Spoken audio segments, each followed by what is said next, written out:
siapapun atau apapun ajarannya yang bertentangan dengan Pancasila harus dibubarkan. Ya. Tetap semangat. Allahu Akbar. Allahu Akbar. Allahu Akbar.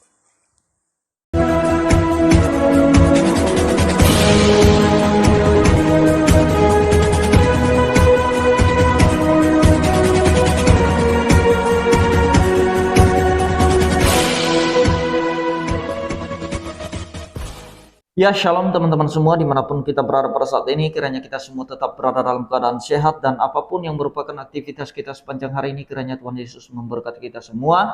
Dan kembali berjumpa lagi di channel kita ini, yaitu Zemayan Yasin. Terima kasih buat teman-teman semua yang sudah mendukung channel ini dengan setia, dan kiranya kita tetap menggunakannya untuk menjadi berkat bagi semua orang. Pada video kali ini teman-teman, saya akan membahas seorang profesor atau seorang lawyer di mana dia menuntut kepada majelis hakim dan juga kepada seluruh pemerintah Indonesia agar ajaran selain ajaran Islam itu harus dibubarkan karena bertentangan dengan Pancasila katanya. Nah teman-teman, sebelumnya mari kita simak videonya yang berikut ini. Konsekuensinya serius yang mulia. Iya, seriusnya begini, dengan hormat ya. Nanti yang menilai secara ilmu hukum kita kan mendasarinya kepada dataran keilmuan. Ya. Judicial review kan itu basisnya. Iya. Nah, oleh karena itu, kalau perpu ini dikabulkan, apalagi banyak permintaan terkait juga dinyatakan sebagai berkekuatan hukum dan mengikat, maka konsekuensi hukumnya siapapun atau apapun ajarannya yang bertentangan dengan Pancasila harus dibubarkan. Ya, nah, itu kan begitu konsekuensinya. Ya. Nah, pertanyaan seriusnya, ada nggak ajaran lain selain Islam tentang ketuhanan yang Maha Esa? Itu bertentangan. Itu serius. Berarti pemerintah harus membubarkan ajaran lain selain ajaran Islam, karena tidak sesuai dengan ketuhanan yang Maha Esa. Itu kan pemohon. Bukan. Ya, oleh karena itu harus dijawab yang mulia. Ya, itu terserah pemerintah mau jawab atau tidak, terserah pemerintah. Jadi kalau pemerintah memang terserah, tapi konteks memutuskan nanti jadi diterima atau tidak, itu nanti kita majelis. Kita minta mohon konsekuensi hukum itu sangat serius ya mulia. Baik, terima kasih Pak Egy, silakan duduk. Ya, jadi nanti pemerintah, sekali lagi saya tegaskan, jawaban yang sudah disampaikan di dalam persidangan perkara-perkara dahulu berlaku juga untuk jawaban kepada permohonan 58. Demikian yang mulia.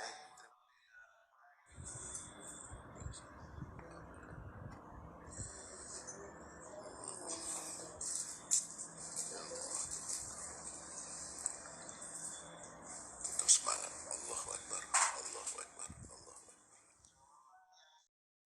Nah itu dia teman-teman, kita sudah mendengarkan apa yang menjadi tuntutannya kepada majelis hakim dan juga kepada seluruh pemerintahan Indonesia.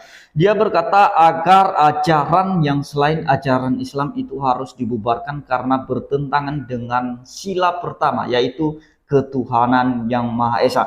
Nah teman-teman, Pak Egy Sujana ini dia salah menafsirkan sila pertama itu teman-teman ya. Nah, kalau kita kembali dari awal melihat terbitnya Pancasila itu mulai dari tanggal 29 Mei hingga 1 Juni tahun 1945, tentu saja para pahlawan kita, khususnya Pak Presiden Soekarno pada saat itu, dia memberikan gagasan ini berdasarkan perjuangan para pahlawan kita yang berbeda-beda agama. Itu makanya di dalam sila pertama itu dikatakan ketuhanan yang Maha Esa. 17 Agustus tahun 1945 pada saat itu disahkan Pancasila ini menjadi dasar negara yang resmi.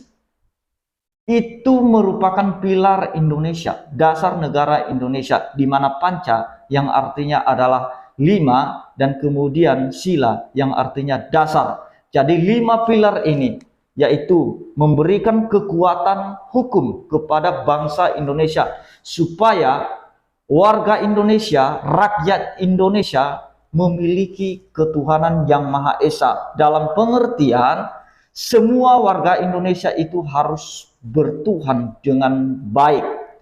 Dan itu juga menyatakan, menggambarkan bahwa bangsa Indonesia itu adalah bangsa yang berketuhanan, bangsa yang beriman. Nah, itulah sebabnya di dalam sila pertama itu tidak ditentukan atau tidak dicantumkan agama apapun di sila pertama. Bukan ketuhanan Islam, bukan ketuhanan Kristen, bukan ketuhanan Buddha. Tidak. Karena sila pertama itu terbuka untuk semua agama.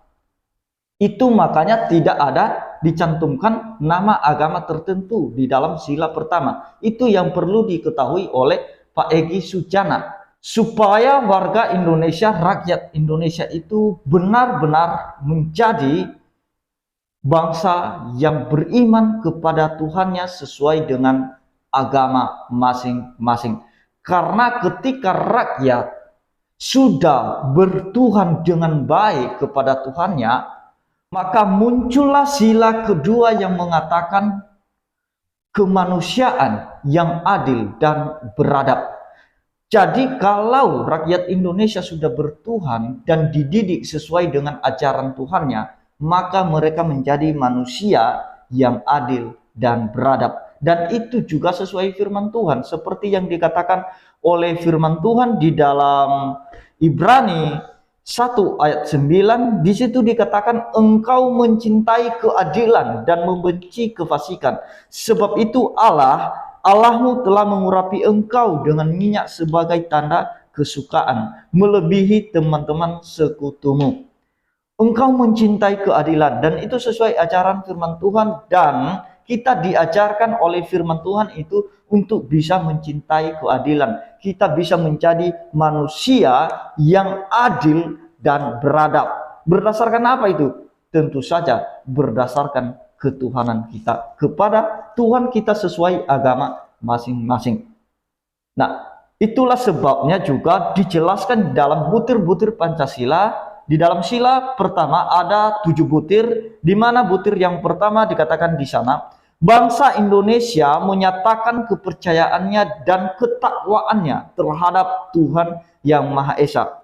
Butir kedua, manusia Indonesia percaya dan takwa terhadap Tuhan Yang Maha Esa sesuai dengan agama dan kepercayaannya masing-masing menurut dasar kemanusiaan yang adil dan beradab. Butir yang ketiga, mengembangkan sikap hormat, menghormati dan bekerja sama antara pemeluk agama dengan penganut kepercayaan yang berbeda-beda terhadap Tuhan Yang Maha Esa. Butir keempat, membina kerukunan hidup di antara sesama umat beragama dan kepercayaan terhadap Tuhan Yang Maha Esa. Butir 5, agama dan kepercayaan terhadap Tuhan Yang Maha Esa adalah masalah yang menyangkut hubungan pribadi manusia dengan Tuhan Yang Maha Esa. Dan butir keenam, mengembangkan sikap saling menghormati kebebasan menjalankan ibadah sesuai dengan agama dan kepercayaannya masing-masing. Butir ketujuh, tidak memaksakan, ingat ya, tidak memaksakan suatu agama dan kepercayaan terhadap Tuhan Yang Maha Esa kepada orang lain. Tidak boleh ada pemaksaan. Tidak boleh ada pemaksaan, harus percaya kepada Tuhannya. Jadi ada kebebasan kepada kita. Itulah ada butir-butir ini. Saya kurang tahu apakah Pak Egy Sujana sudah membaca butir-butir ini atau mengerti butir-butir Pancasila ini. Nah, setelah kita menjadi manusia yang adil dan beradab, teman-teman, maka kita menjadi orang Indonesia yang bersatu. Itulah sebabnya sila ketiga, persatuan Indonesia. Nah, kalau kita sudah menjadi manusia yang adil dan beradab, kita saling menghormati, saling menghargai perbedaan, maka kita bersatu. Makanya ada sila ketiga, persatuan Indonesia. Dan dilanjutkan di sila keempat, kerakyatan yang dipimpin oleh hikmat, kebijaksanaan dalam permusyawaratan, perwakilan.